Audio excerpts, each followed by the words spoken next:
స్వామియే శరణమయ్యప్ప. అయ్యప్ప స్వామి కథని మనం 3 పార్ట్లుగా తెలుసుకుందాం. పార్ట్ 1 మహిషాసురుడి చెల్లి మహిషి ప్రతీకార ప్రతిజ్ఞ.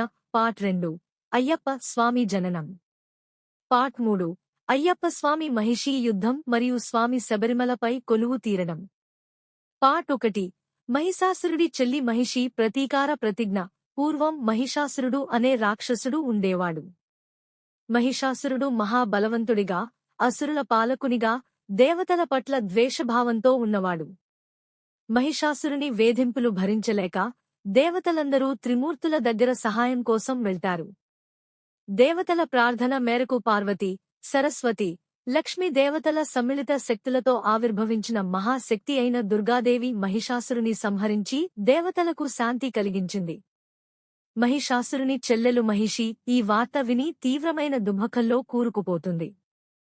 తన అన్న మహిషాసురుడు దేవతల చేతిలో హతమైన విషయాన్ని తెలుసుకున్న మహిషి దేవతల మీద ప్రతీకారం తీర్చుకోవాలని సంకల్పిస్తుంది. ఆమె బ్రహ్మదేవుడిని ప్రార్థించడానికి కఠోర తపస్సు చేస్తుంది. బ్రహ్మదేవుని వరం. మహిషి తపస్సుతో సంతోషించిన బ్రహ్మదేవుడు ఆమె ముందు ప్రత్యక్షమవుతాడు. ఆమె బ్రహ్మదేవుని నుంచి ఒక మహావరం కోరుకుంటుంది. తనను ఏ దేవుడు, మనిషి లేదా రాక్షసుడు చంపలేరు. ఆమెకున్న ఏకైక మరణం విష్ణువు మరియు శివుని పుత్రుడి చేత మాత్రమే. ఈ ప్రత్యేకమైన వరం వల్ల మహిషి మరింత బలవంతురాలిగా మారి భూలోకానికి, దేవలోకానికి భయంకరమైన విపత్తుగా మారుతుంది. వరం పొందిన తర్వాత ఆమె భయంకరమైన దుష్టచర్యలతో దేవతలను, భక్తులను విపరీతమైన అవమానం, కష్టాల్లోకి నెట్టివేస్తుంది. ఆమె బలంతో ఎవ్వరూ ఆమెను ఆపలేని స్థితికి వస్తుంది. శబరిమలలో మహిషి దుష్టకార్యాలు. ఈ వరంతో బలపడిన మహిషి శబరిమల కొండమీద తనకు తానుగా అధికారం చెలాయిస్తూ భక్తులకు, సాధువులకు అడ్డంకిగా మారుతుంది. ఆమె పవిత్ర ప్రదేశాల్లో భయంకరమైన విపత్తులు సృష్టిస్తూ తన ప్రతీకారాన్ని ప్రదర్శిస్తుంది. మహిషి సృష్టించిన ఈ భయంకర పరిస్థితులను, సాధువుల్ని రక్షించడానికి దేవతలు తిరిగి శరణు వెళతారు.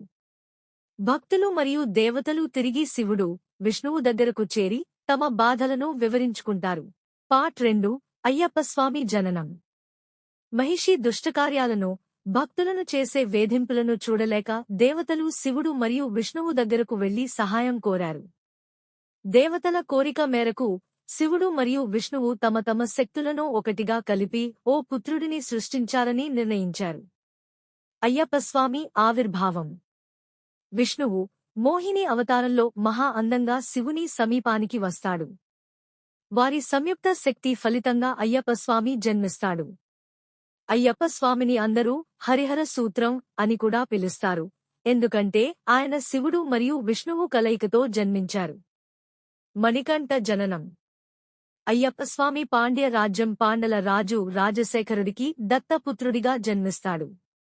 పిల్లవాడి మెడమీద ఒక మణి, రత్నం ఉన్నందున రాజశేఖరుడు ఆయనకు మణికంఠ అని పేరు పెట్టారు.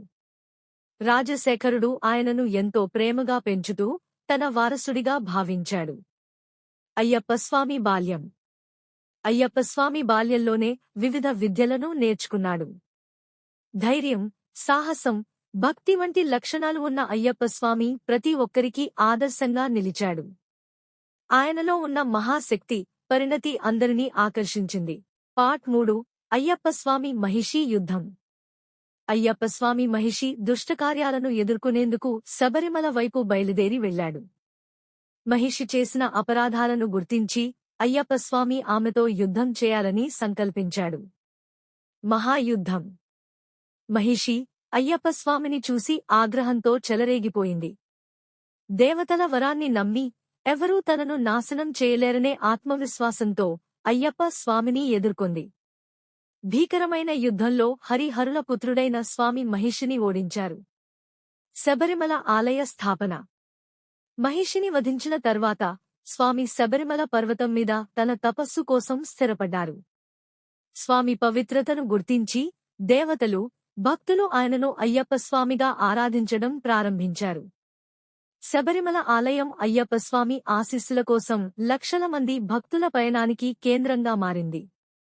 అయ్యప్పస్వామి ప్రధాన సందేశం. అయ్యప్ప స్వామి తన భక్తులకు ధర్మం, సత్యం, సమానత్వం అనే మంత్రాలను అందించారు. ఆయన తత్వమసి అనే మహావాక్యాన్ని ప్రదర్శించి నువ్వుగా ఉన్నా దేవుడితో ఒక్కటివి అనే సందేశాన్ని అందించారు.